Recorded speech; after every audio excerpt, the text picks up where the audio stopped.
today. We hope that you are having a fantastic day and that you have had an awesome week. And I am so excited that many of you have gotten to go back to school. And I hope that you all are excited as well. Mm-hmm. And speaking of school, our lesson for today is talking about Jehovah Rapha, the Lord who heals you. Great. On last Sunday, we talked about Jehovah Jireh, the God who provides. As Abraham was about to take the life of his son Isaac, God provided a ram that was caught in the bushes in the place that God had told him to go. Mm-hmm. So what's important for you to understand is that like your parents provide for you, so does God. Whatever you need, God has it. Mm-hmm. You just have to be in the place that God wants you to be. Okay? Remember that. You always must be where God instructs you to be to get your provision from God. Okay? All right. Now, our lesson today, we will learn about God being a healer. Our lesson comes from Exodus, the 15th chapter and the 26th verse.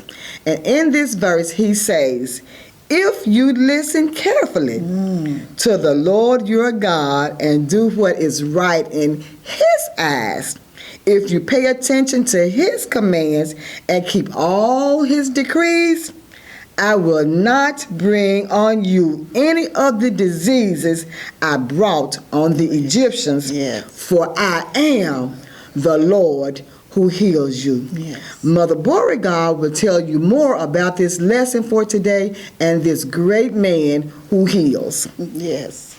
Thank you so much, Sister James. Our lesson comes from Exodus chapter 15, and we're going to focus on verse 26 today.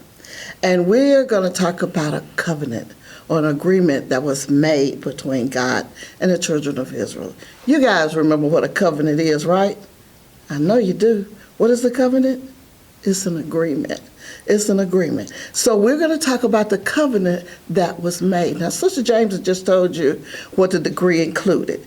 It says that if you listen carefully to the voice of God and you do what is right in his sight and you pay attention to the commandments and the decree, he said, then he made a promise. He said, I will not give you the diseases that I placed upon the Egyptian. You guys know the plagues that the Egyptian had went through, right? But before we get to the plagues and before we get to anything else, I want you to remember two words that he said. He said, hear and listen. I need you to know the difference between those two. Hearing is the sound that you can hear. It's a process and the sound. But when you listen, when you really listen, you're paying close attention and you're thoughtful of whatever that is that you're hearing. So God said if you really pay attention to his voice and you do the right thing. Now, sometimes we hear God.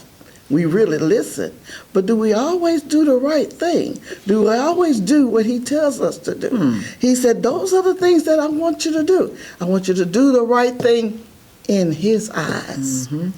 And if you pay attention to the commandments, to the decree, he said, then I will not put the diseases that I put on the Egyptians on you.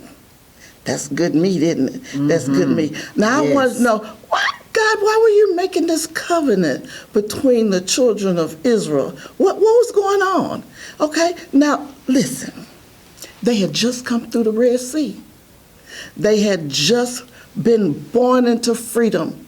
No more had they had to be in slavery of the Egyptians, so they were out there. And God was taking them 3 days through the wilderness of Sur.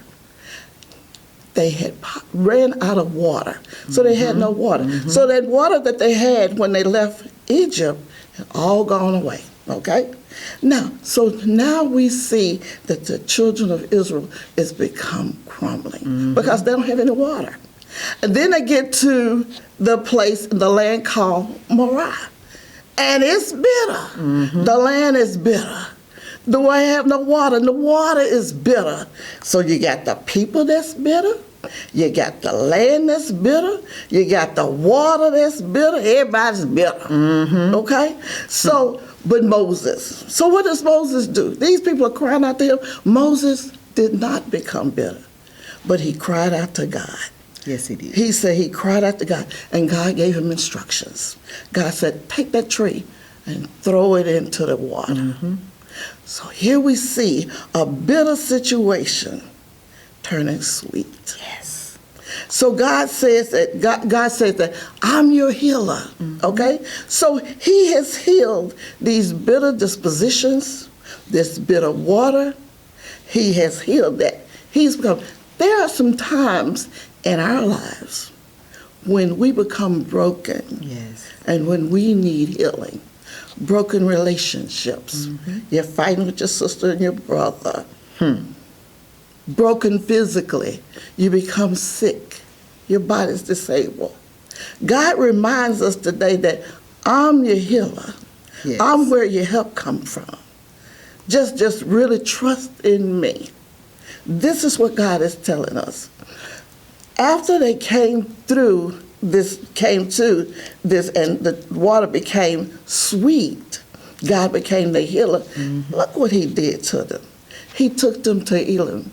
And Elim, there was 12 springs, sweet water, and 70 palm trees where they were able to camp.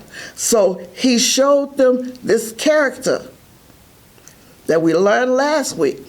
I'm your provider. Yes. I provided you now with water. I'm your healer. I healed you from the bitterness. I'm here for you. Those are just some of the characters that we're going to continue to learn in this process back to basics. Sister James is going to summarize our lesson, give you our rapid fire questions from here. Great job, Mother Beauregard. You did that, girl. Yes. All right, so let's recap our lesson, okay? Go back over the points that Mother Beauregard told us about, okay? Listen carefully because you're going to want to know when we get to the rapid fire. All right. So, first of all, she told us that we needed to really listen. You have to listen to hear the voice of God. It's like when your parents or your teachers are talking to you and trying to explain to you what they want you to do, but instead of you listening, you're distracted. Or check this out, you even trying to talk when they're talking. Are you really listening when you're trying to talk when they're talking? It's kind of hard to do, isn't it? Yeah, we can all sing together, but we can't all talk together because we are not going to be heard, okay? So it's important that you listen to the words of God, that you listen to God, okay? And to listen to God, you have to read His Word. And His Word is contained in this book that we call the Bible. You got to tune out the headphones, okay? You got to tune out all the other noise, all the other distractions, and hear what God has to say. Really listening. We say, put them rabbit ears on. So put your rabbit ears on so you can really listen to God. And not just listen to God, but pay attention to what God has to say. You can't be doing no 2 and 3 things at one time and expect to not to have your attention. God wants your undivided attention. Now, I know it was a long time ago, but when I was in school, I had this teacher who used to say all the time, now, Miss Juanita, I need you to give me your undivided attention. You can't be talking to nobody else because you are not going to hear what I have to say. It's the same way with God and our parents, okay? God wants our undivided attention. He wants us to listen with our ears, and not just with our ears, but with our eyes, and not just with our eyes, but with our hearts. He wants all of you. He wants you to stop, look, and listen with your eyes on Him. When your teacher's giving instructions in school, you can't be talking to your friends and trying to figure out what's going on because you're going to miss her instructions, okay? So with God, you must listen and pay attention or you'll miss something. And not only should we really listen, not only should we pay attention, but if you really listen and pay attention, then you will receive God's promise. Yes. And all that was going on, God said, if you listen to me, then you will receive this reward that I have for you. With our parents and with our teachers, your parents might say, well, if you make the honor roll all year long, let's make a deal. I will give you a reward, a special reward, but you got to do something to get it. And in this case, we had to follow the instructions of God. And he said, if you do what I say do, I won't put any of the diseases on you that I put on the Egyptians, which reminds us that God is our healer. He is Jehovah Rapha. Just remember that he is the God that heals from all of our pains, our struggles, our anxiety. He will heal us because he is Jehovah Rapha. You got that? Did you have your listening ears on? Because now we're going to rapid fire. Are you ready? Are you ready? Ready, ready, ready, ready, ready, ready, ready. Incredibles. All right. Question 1. Where is the book of Exodus found? You got it? Where is the book of Exodus found? Do you remember who Mother Beauregard said was the writer of Exodus? It has a writer, okay? What does Jehovah Rapha mean? She told you what Jehovah Rapha meant. Next question. You got to have your ears on for this one. Okay, you ready? You sure? Okay. The water was turned from blank to blank. It was one way first, then after God did something, it turned to another instance, okay? So it was turned from blank to blank after the tree was placed in it. You got it? Okay. And our last rapid fire question is, where were the Israelites when the water was changed? Mother Beauregard told us in her lesson. Okay. All right. So at the end of our series, you're going to receive a prize if you listen to our questions and phone in or text in your answers to the numbers that are below. Okay? And at the end of our session, we're going to put your names in the hat when you send us your questions to all the right answers, and we're going to pull out a name, and you'll get a prize. You'll get a gift. How about that? You ready? All right. So remember, God is our healer, and you are incredible because we serve an incredible God.